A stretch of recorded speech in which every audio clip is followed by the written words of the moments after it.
নমস্কার বন্ধুরা, পাঁচমিশালি রান্নাঘরে আপনাদের সকলকে স্বাগত। আজকে আমি বানিয়ে দেখাবো পাটিসাপটার রেসিপি। আশা করি রেসিপিটা অনেক ভালো লাগবে আপনাদের। পাটিসাপটা খেতে যেমনই সুস্বাদু হয় আর তেমনি লোভনীয় একটা রেসিপি। আজকের এই রেসিপিটা ভালো লাগলে অবশ্যই লাইক শেয়ার করবেন, কমেন্ট করে জানাতে ভুলবেন না আপনাদের কেমন লাগলো। এখন আমি বানিয়ে দেখাচ্ছি। আর আমার নতুন বন্ধুরা যারা আমার চ্যানেলে প্রথম এসেছেন, আজকের এই রেসিপিটা দেখে যদি ভালো লাগে তাহলে অবশ্যই আমার চ্যানেলটিকে সাবস্ক্রাইব করে নেবেন, পাশে থাকা বেল আইকনটি ক্লিক করে নেবেন। তো আমি রেসিপিটা আপনাদের সাথে শেয়ার করছি। আজকে বানিয়ে দেখাবো পাটিসাপটা। পাটিসাপটা বানানোর জন্য এখানে একটা বড় সাইজের নারকেল কুড়িয়ে রেখেছি। এখানে নিয়েছি আতপ চালের গুঁড়ি আর ময়দা। তো ময়দাটা নিয়েছি এই বাটির এক বাটি, ছোট সাইজের একটা বাটির। আর ওই বাটিরই মাপে 1.5 বাটি চালের গুঁড়ি নিয়ে নিয়েছি, আতপ চালের গুঁড়ি। খেজুরের গুড় নিয়ে নিয়েছি 150 গ্রাম, গুঁড়ো করা চিনি 3 টেবিল চামচ, নুন নিয়েছি স্বাদ মতো ব্যবহার করব, গাওয়া ঘি 2 টেবিল চামচ, আর 1 গ্লাস লিকুইড দুধ নিয়ে নিয়েছি, ফোটানো দুধ, ঠান্ডা করে নিয়েছি। প্রথমে ব্যাটার বানিয়ে নেওয়ার জন্য একটা বোলের মধ্যে দিয়ে দেবো চাল গুঁড়ি আর সাথে ময়দাটা মিশিয়ে নিলাম। এর মধ্যে একটু নুন মিশিয়ে নিলাম, গুঁড়ো করা চিনিটা দিয়ে দিয়েছি। সবকিছু শুকনো অবস্থায় ভালো করে মিশিয়ে নেওয়ার পর অল্প অল্প দুধ মিশিয়ে একটা ব্যাটার বানিয়ে নিতে হবে। ব্যাটারটা খুব বেশি ঘন হয়নি, পাতলা করেই হয়েছে। এখন ব্যাটার রেডি করে নিয়েছি। এবার এটা রেখে দিয়ে আমি নারকেলের পুরটা বানিয়ে নেব। এখন গ্যাস অন করে কড়াইয়ের মধ্যে নারকেল কোড়া দিয়ে দিলাম।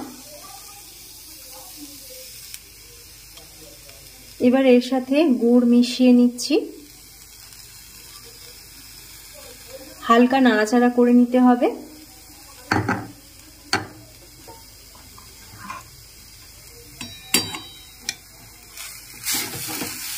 এখন খুব ভালো করে গুড়টাকে নারকেলের সাথে মিশিয়ে নিয়ে হালকা করে নাড়াচাড়া করে নিচ্ছি। 2 মিনিট নারকেলটাকে নেড়ে চেড়ে নিয়েছি। এখন পুর রেডি হয়ে গেছে। এবার আমি গ্যাস অফ করে নিলাম। একটু হালকা ঠান্ডা হতেও দেবো এটা। এবার তাওয়া বসিয়ে নিয়েছি, এর মধ্যে দিয়ে দেবো ঘি। ঘিটাকে চারপাশে ছড়িয়ে নেওয়ার জন্য একটা বেগুনের বোকা নিয়ে নিয়েছি। তাওয়ার চারপাশে ঘুরিয়ে এভাবে ঘিটাকে মাখিয়ে নিলাম। একটা হাতা নিয়ে 1 হাতা ব্যাটার তাওয়ার মধ্যে দিয়ে দেব।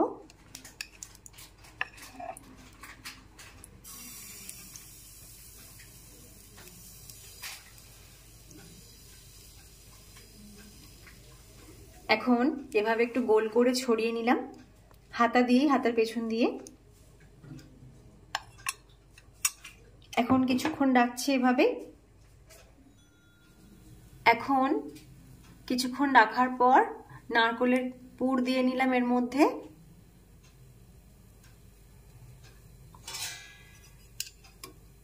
এবার এটাকে মুড়ে নেব।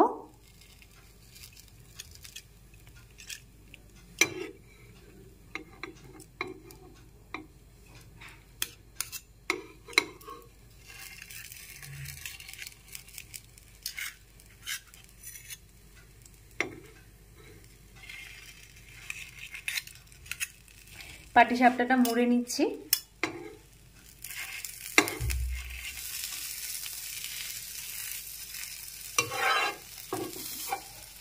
এরকম ভাবে আরো একটা পাটিসাপটা ভেজে আমি দেখাচ্ছি। একটু এপাশ ওপাশ করে নেওয়ার পর পাটিসাপটাটা একদম রেডি হয়ে গেছে পাটিসাপটার রেসিপি।